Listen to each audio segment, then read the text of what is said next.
Now recording. All right. Well, welcome everybody to the September 20th, 2023 Aladdin DAO community call.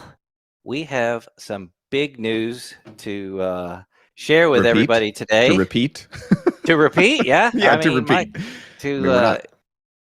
Yeah. So, we'll just jump right into it. So, welcome to the call where we talk about Convex a good bit. Yeah. So we're starting with F of X, and obviously the big news here that we were finally able to start talking about this week is that Convex has chosen to integrate FXN into their system, and they're going to be just in the same way that they do with Curve and I think Prisma as well. They're going to be permanently vote locking FXN and creating the FXN wrapper. So this is the first. Actually, I think this is the very first liquid wrapper for an Aladdin token. Yes. So that's pretty huge, and the fact that it's the OG of liquid wrappers in Convex is doubly huge. Something we're very proud of. We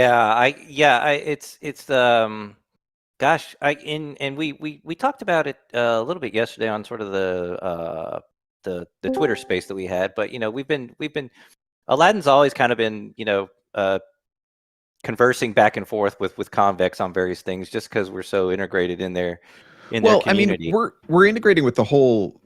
We keep in pretty close touch with all the DAOs that build in the Curve ecosystem, right? And Convex, obviously, the first ones. I mean, they kind of initiated the whole idea of a Curve ecosystem some long time ago, many moons ago, and so we've obviously been in touch with them and all the other DAOs for quite a while.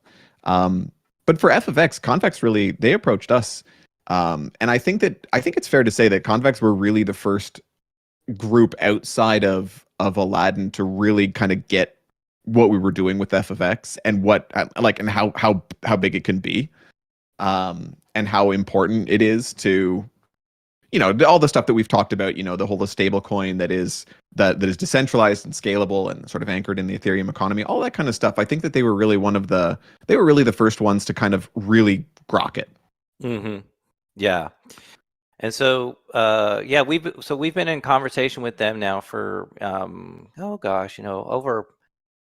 over a month, 6 weeks, something like that. And so we've been talking with them about sort of how a partnership would work, and they've been very, very helpful in terms of sort of like just being a good partner in general. It's just kind of like being a second set of eyes on things like rolling out updates and code, and making sure that the integration would be as seamless as possible, and just being fantastic, especially like just announcing it yesterday, and because we wanted to wait for them to be ready on their end as well. So it's been a very positive development for us, and we're super excited about it.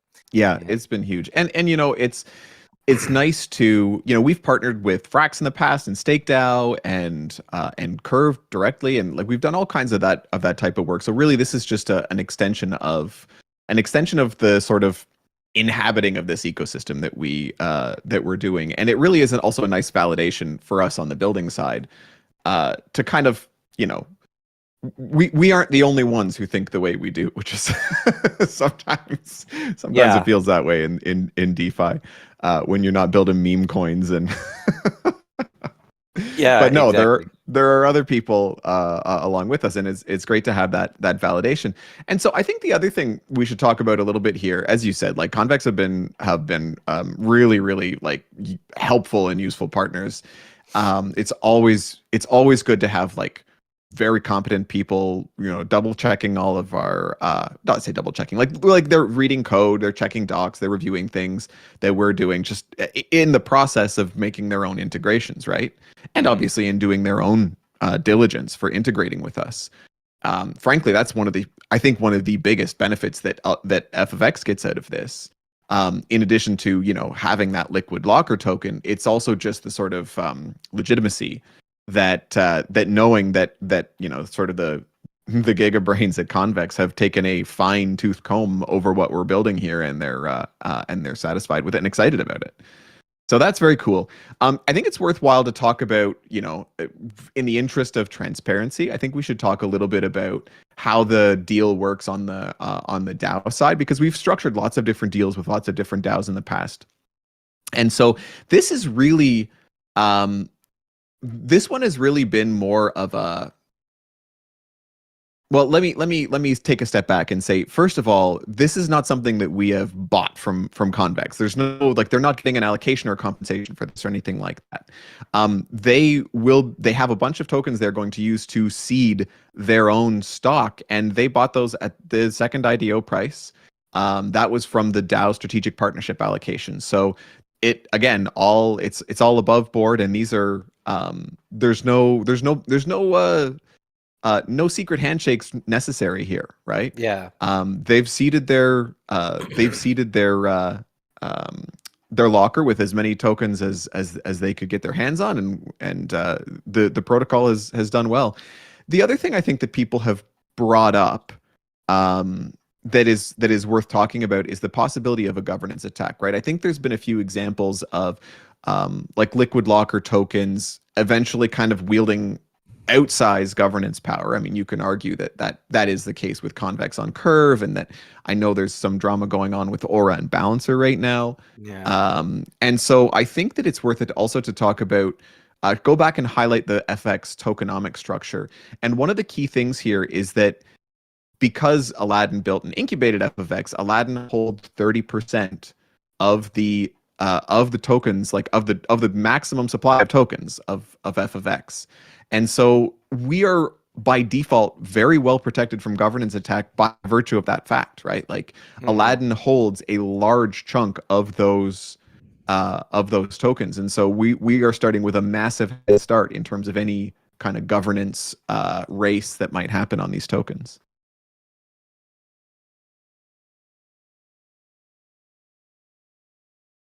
You agree, K-Mets? You're muted, dude.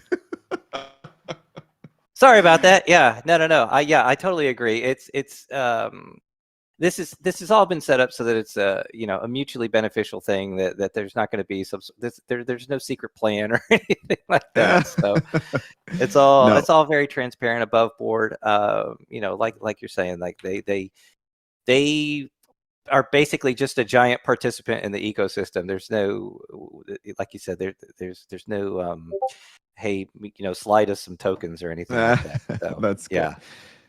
No, well, I mean, there are secret plans, but I mean, not. Well, that's why they're secret. We're not going to talk about them. Yeah, obviously, we're not going to talk about them. No, but I guess maybe the important thing is there's no secret plans where FX tokens are getting slid to. Yeah. Like my grandma in exchange for bogus consulting work. You're not going to pull a SBF and hire your parents for man roles. Oh boy, maybe I don't, there's another rabbit hole. Oh boy, hang on, where's that soundboard? No. Yeah. So anyway, so that's kind of where things are with Convex. So you'll start to see things kind of like slowly start to roll out, or maybe rather quickly. It kind of a lot of it's on their end as well, in terms of the CV. The CVX FXN wrapper. And so speaking of FXN, the token itself, we've talked for the last few weeks, actually many weeks now, after we punted on the TGE. We've talked about how we wanted to get audits in place and a previously unannounced partnership into the open, and both of those things have happened. Yep. So it's time. We're kicking it off. We're heading and we're gonna do the TGE. We're gonna give you guys some tokens that you purchased, already paid for. We're gonna give you what you paid for. We're gonna give you what's rightfully yours. So that is essentially going to happen next Thursday. Next Thursday. Is that now? Let's just get Charlene to double confirm that. That is next Thursday on the TGE, Charlene. Is that right? Yeah, you can open the website and check it out. It's there now. Aha! Yes. Yeah. So we've got, if you do go to the website, you'll notice there's a few, well, maybe a couple of extra new tabs at the top, and one of them is vesting. Vesting. There you go. Yeah, and so it should have kind of everything. Yeah, and that- you'll recognize the sort of structure of vesting from the other Aladdin products. And I'm always gushing about our vesting contract. I love it, and I love the simplicity of the way that it's all reported on the website. Obviously, so for people who bought in the IDO, there is no vesting period for the tokens, so those will be claimable immediately.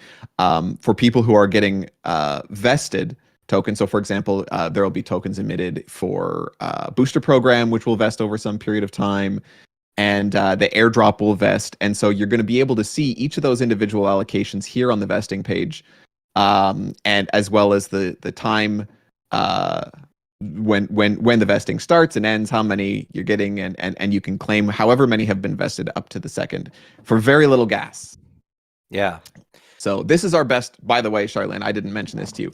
This is our best vesting page yet. I think it's awesome. I mean, the whole website looks slick. Good. We Like it. yeah, I love it. I just like FFX. I don't know about you people, but I like it. We like the token. I like it all. It's all good. You like it all. Well, and okay, so so you can check it out. You can see the countdown. Is there a countdown on the page, Charlene? I'm not seeing that. It's got like a start time, end time. I don't think there's a countdown, but Not to the TGE, no. So, but yeah, the TGE is coming. It is coming next Thursday. Get excited. That's the plan. We have a curve pool. We can drop the link to that. And we're going to, the other thing to mention right now is there, as I mentioned, that there is an airdrop of tokens that will vest. It's going to be coming. The airdrop calculation is going to take quite a bit of work. So that the details for that are going to come out a little bit later. But we've talked a little bit about who's qualifying for the airdrop. You should expect a little bit if you helped out with beta testing. If you were a depositor in the first 1,000 ETH in the sort of what we call the beta testing phase, as well. If you I think we're going to look at trying to give something to the people who helped us out by doing test network, So there's going to be quite a complicated bit of calculation to figure out sort of how exactly that allocation is going to break down. And we make no promises as to who will get how much and anything like that. But we are trying to make sure that in terms of the airdrop allocation, which is predefined, right? You can see it in the tokenomic structure. We're going to try to make sure that that everybody who helped out the protocol meaningfully in the early days gets a taste.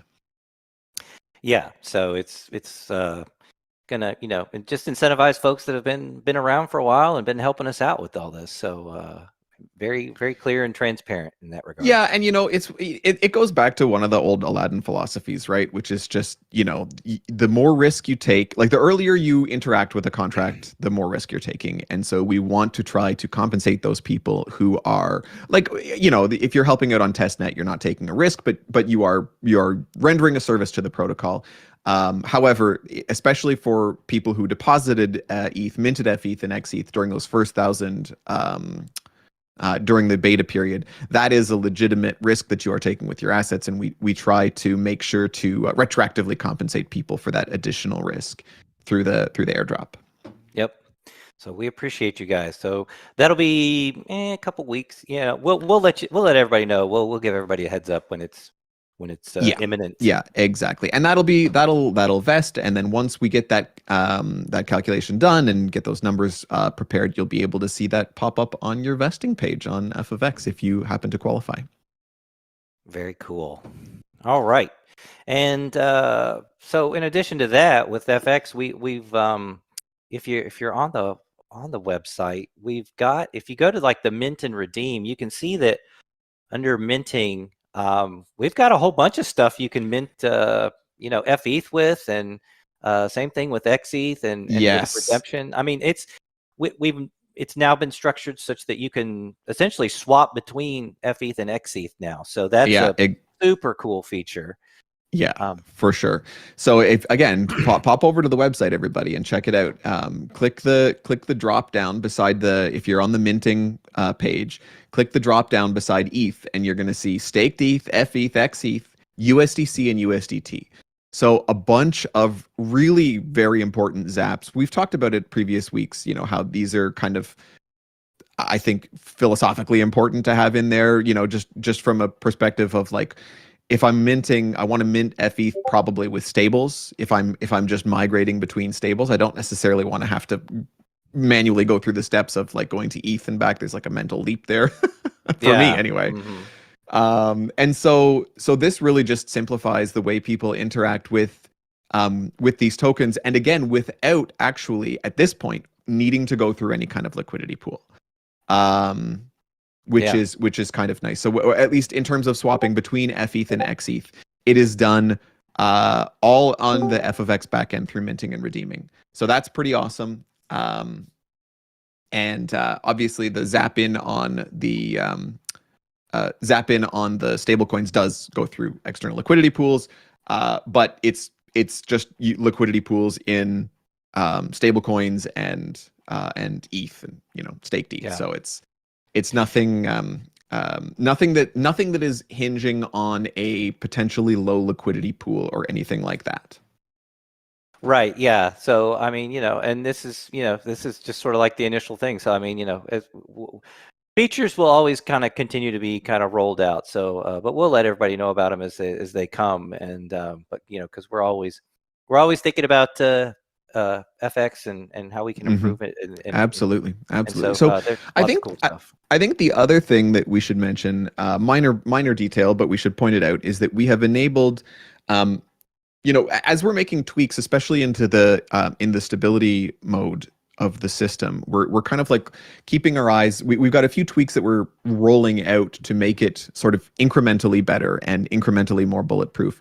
And one of the things that we're rolling out is we've in the very, very old version, the first version of the white paper, all of the stability was managed by this series of incentives and penalties. And that was before we had staked ETH on the back end and the whole idea of the rebalancing pool. So we discarded all that stuff when we implemented the rebalancing pool, since that is the by far biggest and most powerful stability mechanism that we have.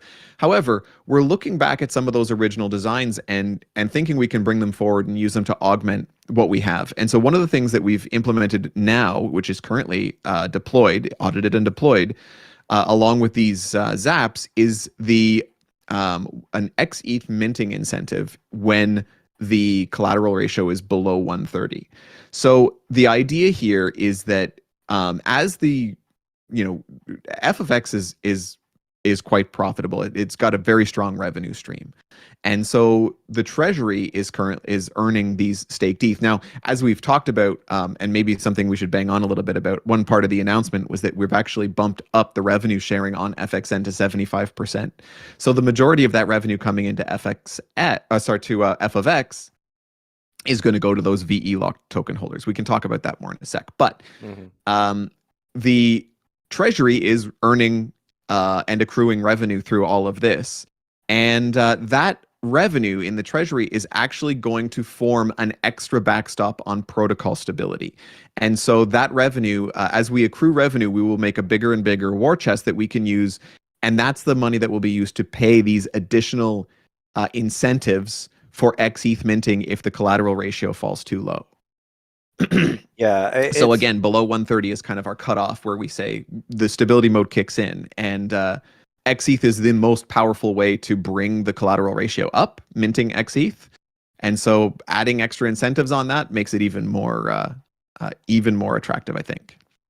Yeah, I think this is XETH, as price goes down, and just adding these incentives on top of it, it just makes it just such an incredibly powerful tool for someone that's trying to like DCA into an ETH position or something like that. So, and XETH obviously is incredibly important to the protocol for maintaining the stability of FETH. And so, having people be interested in XETH and always kind of watching it and kind of wanting to be able to enter into it when it's obviously, it's a leverage long. So as the price goes down, XETH goes way down. So for folks to be able to kind of even have a bonus on top of that, it just creates more incentives. It makes it a much more attractive opportunity for people to pay attention to. Yeah, and we're you can kind of look at this as gilding the lily a little bit, but I think that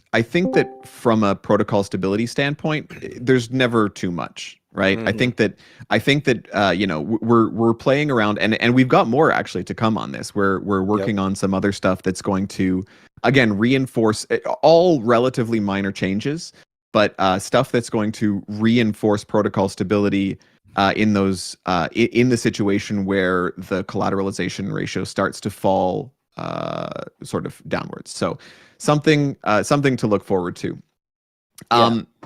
You'll also notice, which is kind of something, I don't know, I'll call it out anyway because I did it this week, but we added a couple of new questions in the FAQ that you can check out. And in particular, we added a couple of questions that address what happens if bad things happen in DeFi. And I don't know if you guys know this, but sometimes bad things happen in DeFi. What? You're kidding. No. And so I mostly think that, like number go down. Well, I mean, yeah, exactly. But like sometimes number go way, way, way down quickly. Yeah. And we all get to post that Bitcoin roller coaster meme again. But we there's a couple of new questions on there that I think are worth calling out, and just things that we kind of want people to be able to clearly understand before they use the protocol. And one is like, okay, what happens if there really is a giant, crazy, less than 1.1% probability flash crash in the ETH price? And I think that it's important to kind of be really clear about this. This isn't like an eventuality that's just like, no, we don't believe, we're not even going to think about it because we just don't think it'll ever happen, and we're just going to stick our head in the sand. No, that's not really the way we do things. So we think about every one of these sort of situations, and as we've talked about before, in the crazy nightmare scenario, this is the closest thing that FFX can ever get to a liquidation, right? Basically, the price of XETH will fall so far like that it can fall to zero if we go through some whatever crazy event. But what about FETH in that case? And I think that this is something that we should be pretty clear about. If that happens, the XETH protection goes away, but FETH itself retains the claim on the staked ETH in the treasury, in the reserve.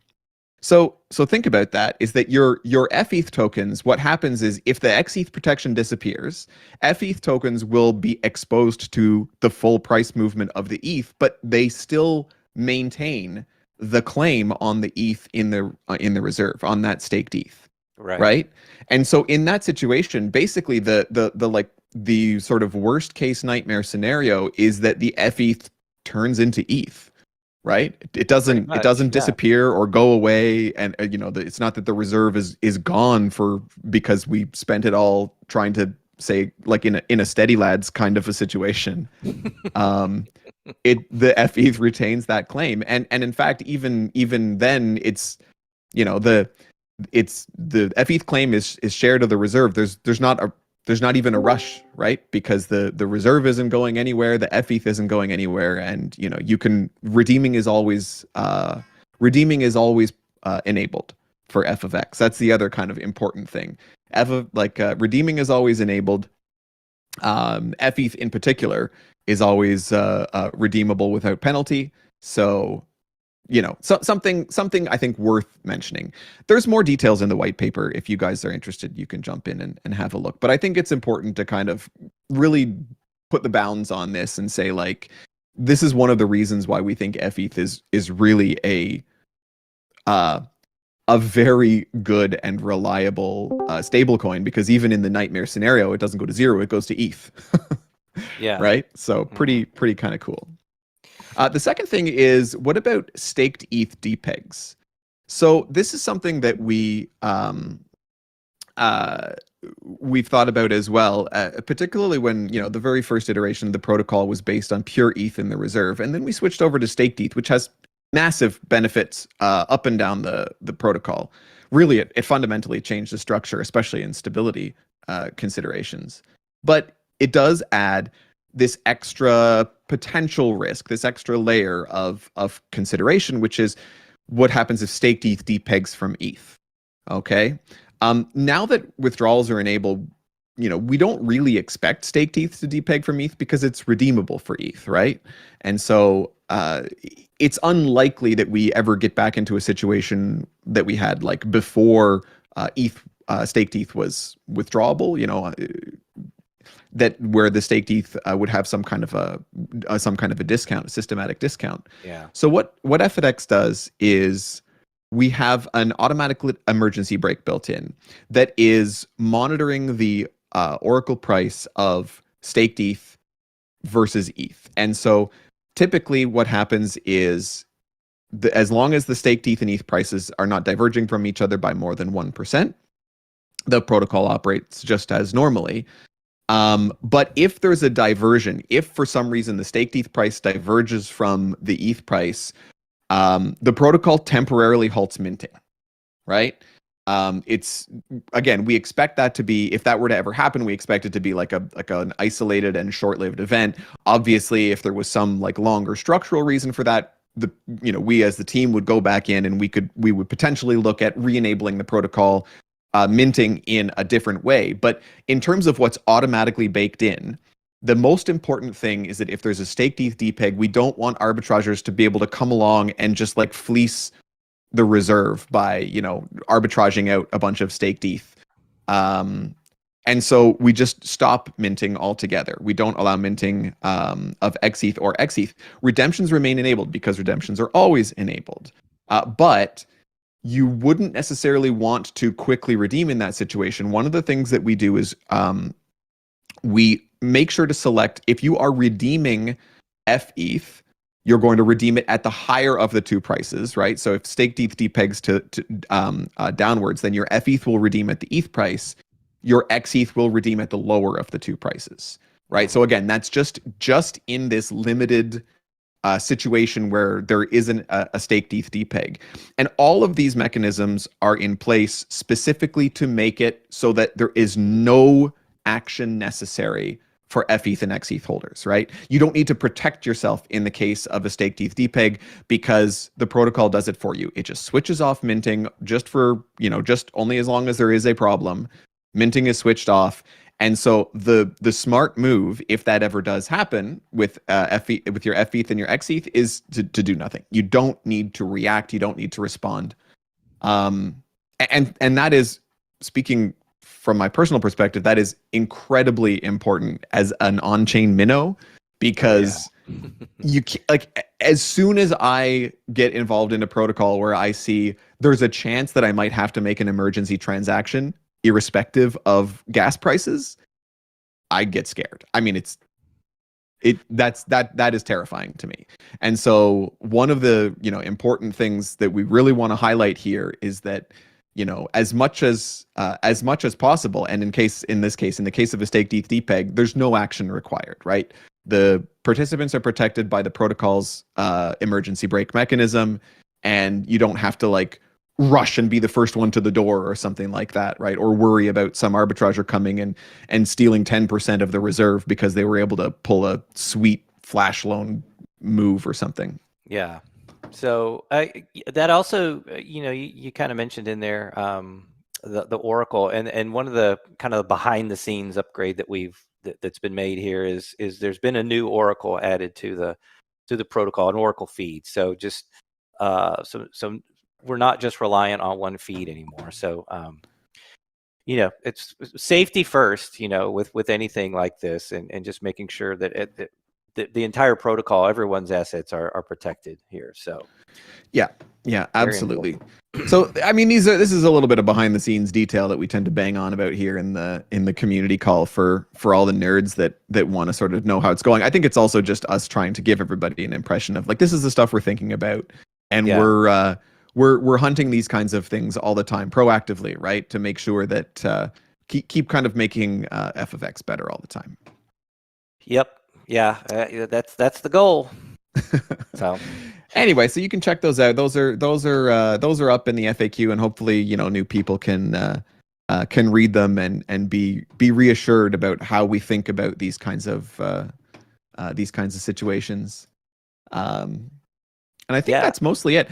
One thing I mean we didn't mention, but the VE lock page is also live. You can go check that out for FXN.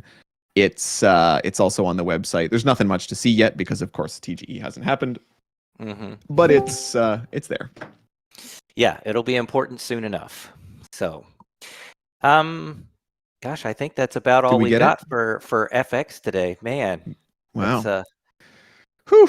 Good. I'm glad. Finally, we've got a community call. We can finally, talk about all this cool stuff we've been going on. Yes. Yeah, exactly. It's such a big step. And then with the TGE coming and then convex liquid locking at the same time, really bringing us like visibility and adding credibility to this mechanism, and giving people that feeling of we've had some pretty amazing devs. Obviously our dev team is awesome, but having also the convex folks be able to look over things just should really, confidence should be through the roof. KMETs, my confidence is through the roof. The bull market has started. You know what? We don't even need Charlene to give us the macro update. I'm just gonna say, there you go. The bull market's going.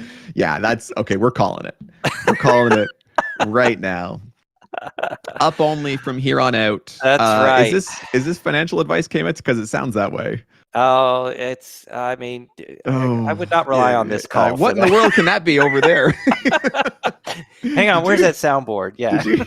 Did you hear that? It's Yeah. Yeah. Oh man. Oh boy. Okay. Yeah. Well, let's kind of meander on over to Concentrator because yes. Okay. Let's do that.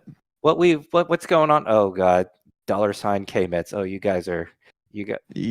Talk about getting rugged. So with Concentrator. Yeah. So oh my God. All right. I got to pay attention here to the notes.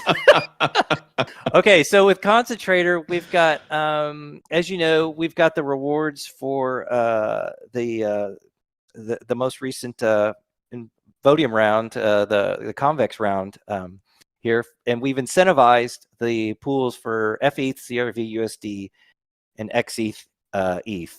And so because of that, that means that we will be able to put some harvesters up on Concentrator for those pools. That's right. That's right. And I think those are going to be, we're kicking off with Frax ETH harvesters. Is that right? Yeah, I believe that's correct. Okay, so, very cool. I mean, those will be up, right after basically the rewards start streaming to those pools. So that should be, well, for me, it's tomorrow night, but I mean, it's Thursday at midnight UTC. So whatever that is for you. Whatever that is for you. It's, I have no idea. I don't even know what it is for me, KMETs. So I'm just going to use you. I'm going to assume it's similar for you. You're not I'm in the ballpark. I don't use all that weird spelling that you do, that you claim is normal. Spelling. Yeah. You don't. I realize that you don't use the correct spelling. That's okay though. Nobody's perfect. If there was ever a person to prove that, it's me. So, so let's. Don't say that. Your token price is going to tank. That was inevitable. You need confidence. You need to project confidence. Charlene's over here minting XKMET, so I mean she's all right. She's already eyeballing some Lamborghini she's going to purchase. Yeah. So. Yeah. Okay. So let's move on. So that's basically all we have for Concentrator is those new harvesters that'll be coming up. And listen, guys, as usual, there's a little bit of duck action going on here. We've got some action. We're thinking about stuff.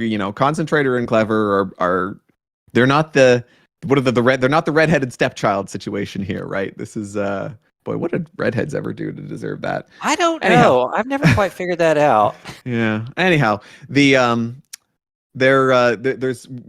Concentrator in particular. We've got a lot of we've been having a lot of behind the scenes discussions about how to bring Concentrator to the next level, and again as the obviously we're in the depths of the bear market here, and this is the time really to be sort of plotting these strategic moves. But man, there's some cool stuff brewing on Concentrator that will hopefully before too terribly long we'll be able to to start talking about. But definitely, definitely, we are thinking of ways to position Concentrator where we think it rightfully belongs, which is controlling the world, I believe. Yes, at the top. That's Yeah. right. Yeah, of all finance and Yeah. no, so- but let's not get ahead of ourselves. All finance just within our solar system. I mean, that's a fairly reasonable first phase. So We'll worry about galactic finance as a second step, but let's take a bite size to start. there you go. Okay, so with Clever, so we'll move on to Clever. So we just had our Bribe Epic 53 that just finished up, obviously, and so the I believe the streaming is started for the furnace, and so Can't you feel it? Can't you feel the heat, K-Mets? It's burning, baby. It's a burning. Yeah. If So- you don't like the heat, stay out of the Clever furnace, as they say, It's just as poetry. as the old saying goes. It just rolls off the tongue. Yeah. Okay, and then so that's all systems nominal as far as that goes. Yep. And so we're also aware that we need to have a booster round soon. So Yes. we will be posting the list of boosters here in the very near future, probably next day or so. And Yep. so when that gets posted, just double check, make sure your name's on it, or if you've made some contribution. And Yeah, I mean, if you've done, I mean, don't assume your name's going to be on it if you haven't done anything. That's not the way this thing works. yeah, so we typically like to reward people that are contributing to the protocol, contributing Right. to the And DAO. again, just to be clear, I mean, it's the voters that are rewarding people. We're just making sure that the list has people who should be on it. Yeah, we're not going to put SBF's dad on there or anything No. like that. No. Well, I mean, never say never. I hear he's got quite a lot of money to spend. So if he were to slide a little my way, I might be willing to Should put we him on the slide some booster Clev list. his way for attorney fees? Oh Lord, oh God. Well, no, he doesn't. Again, I thought the whole idea was he got plenty of money. Oh, so we should be asking him for boosters. Yes. Yeah. I'm not. What are you doing? I'm not. I didn't get rich by writing a lot of checks, as Bill Gates famously said. Oh my gosh. Okay, so there's the booster round's coming up soon, guys. So Yeah. we will we will release the list here very very shortly, Yep. and keep you guys updated on that. And the details, I think, so we should talk about this because we had some great suggestions last week. We were talking about, ways that, because we wanted to scale the booster emissions so that they don't swamp the liquidity mining emissions, right? We scaled the liquidity mining emissions down in order to really help kind of bolster, just minimize the amount of Clev going into the wild and bolster a little bit of price support for the token. And we had some discussion last week about how can we maybe keep the emissions up for the booster program, but require them, give people a chance to lock them. So maybe have emit half of them locked and half of them not. And it's a great suggestion, but unfortunately we looked at it as a team, and it's just technically it's not really possible to implement that because people have to do their own VE locking. You have to lock your own tokens. You can't somebody else can't VE lock on your behalf. And because these tokens need to vest anyway, you would only be able to lock tokens that had vested. So there really wasn't a clean way to be able to implement that. And so I think that the way we're going to proceed with this booster round is we're just going to stretch the vesting period out.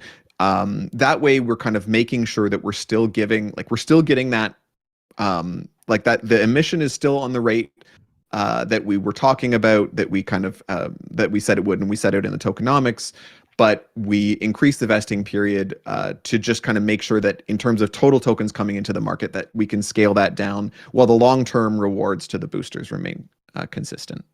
Yeah, I think that's just the simplest solution, and it's too bad. I was really keen. I really like this idea of having giving people a chance to vote lock in order to basically trying to somehow come up with a way to make it we're going to give you half or the option to vote lock all of your tokens. We're going to only give you half an allocation, but if you vote lock them, you get the other half. It just, unfortunately, there just wasn't a clean way to make it work out. And I'm always I don't like creating systems where people have to remember to come back some number of months in the future and perform some action in order to get something they should have been given in the first place. You know what I mean? Yeah. It's it always feels like it's really easy to make the mistake, and then people can sometimes get the right idea that you're trying to like trick them into forgetting and then not getting your, because I mean, we see that a lot. The businesses do that kind of thing all the time, right? Like set things up so that you're probable, set up a recurring payment in the hopes that you forget about it, that kind of thing. So Yes, it's called a gym membership.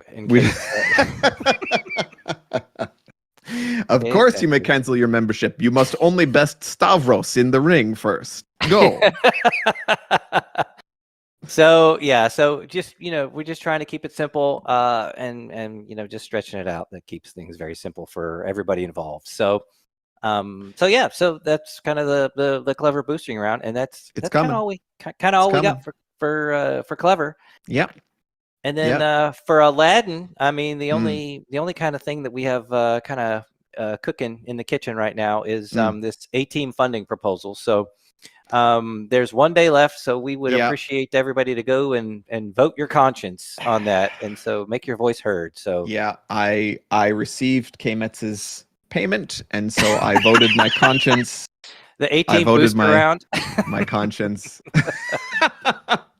And my conscience checked my bank account, and my conscience said, yeah. Let's be totally clear on this. Kruger is joking. There is no backroom payments going on. So just abundantly clear for everybody. Yeah. Right, I suppose. God, everybody's this is turning into traditional finance. You guys are not going to have any fun at all. Nobody gives financial advice anymore.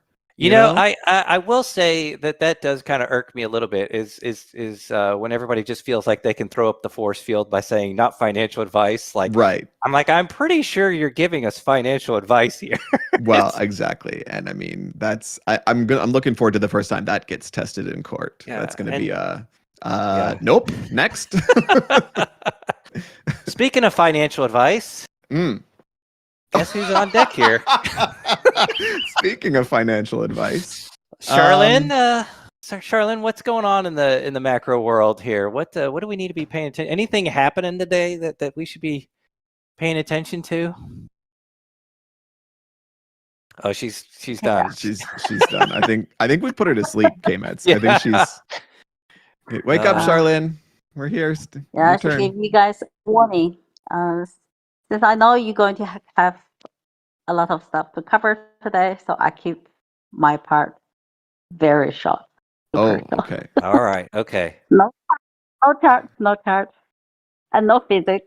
No charts. Okay. Okay. All right. All right. It's going to be like a poem, I think. Yeah, but we have a bit sunshine this week. Yeah. Did you say sunshine? Yeah. Oh wow. Yeah. Well, we have been talking about how these institutions operate, right? The written goals for Fed is to keep inflation under 2% and maximize employment for the economy. The unwritten goals for Fed is to facilitate the geopolitical objectives of the administration.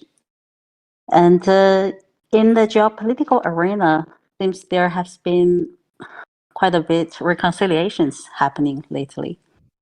I don't really want to go into the details because I don't want you guys to call me the queen of conspiracy theory.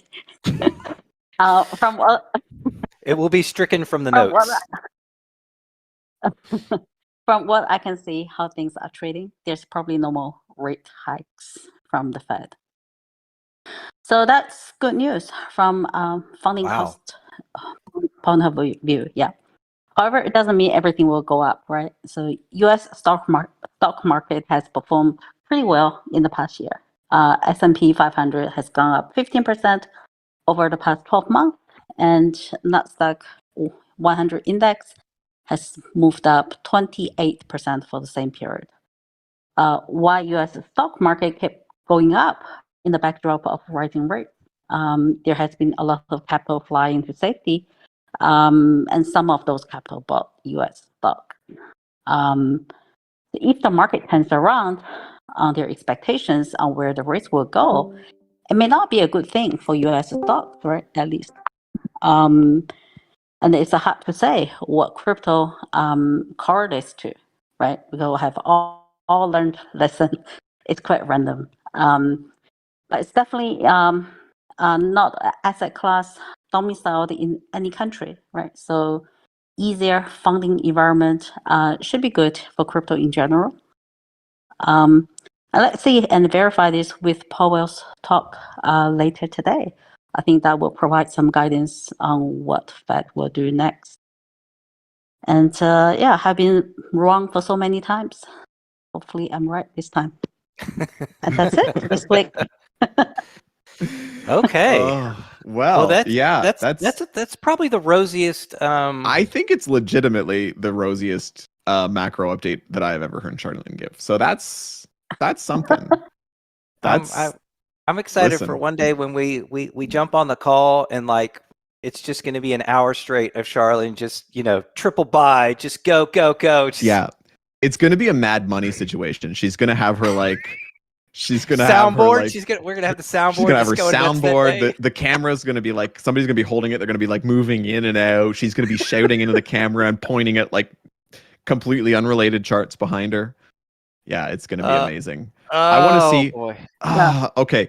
Listen. I've been waiting for my airdrop from XKMS and Xkruger, and please distribute.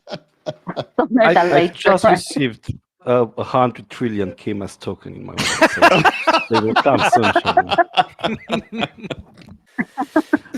I'm over here at the money printer, baby. Yeah, just holy making it happen. Cow. Man, well, boy. listen. That's if I had, listen. I need to get my Midjourney credentials back. I gotta pay for that or whatever because I now have an image in my head that I need to create, which is Charlene superimposed on the Jim Cramer Mad Money bull market background. Charlene. Yeah. Probably I'll do it without the goatee, but just definitely the, pointing at something and just way overexcited. God. All right. Man, that's the thing is like, when the bull market comes back, Charlene's just going to have to be like, just kind of throw her hands up and just be like, I mean, the price went up again. What do you guys want to talk about this week? Yeah, it's just... exactly. You have nothing to talk about. Yeah, everybody's going to be like, whatever, Charlene, like macro good. God bless her. Yeah, nobody wants to hear the truth in a bull market. They want to hear. That's true. That's true. So that's why we're getting it now. We're getting it while the getting's good. Yeah.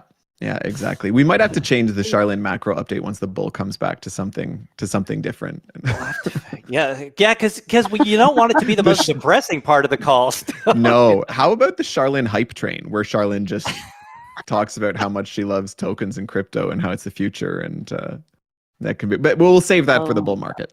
Yeah, well, she's gonna need a lot more charts. That's for sure. Yeah. Actually, no. Does she? I think it's just all memes. I think she just needs memes. I don't think charts have any place in a bull market. KMETs. Oh, that's true. That's true. The confirmation bias hour. Yeah, exactly. I love it. All right, guys, time up. Yeah, exactly. Charlene's she's getting sick of getting teased, and we're getting to the end of our hour. So it's to the end of the hour. We've wasted these good people's time for long enough. Well, there you go, guys. Enjoy your week of Convex and TGE to look forward to. And there you are. Thanks for sticking around for the whole hour. And once again, I deeply apologize. Well, yeah. And so, any other questions or anything like that, hop in the Discord, guys. We're always happy to answer questions and keep the conversation going. So that's where we chill. Absolutely. See you guys around. Thanks, Have everyone. a great week, Bye. everybody. All right. Bye. Thank you, guys. Bye.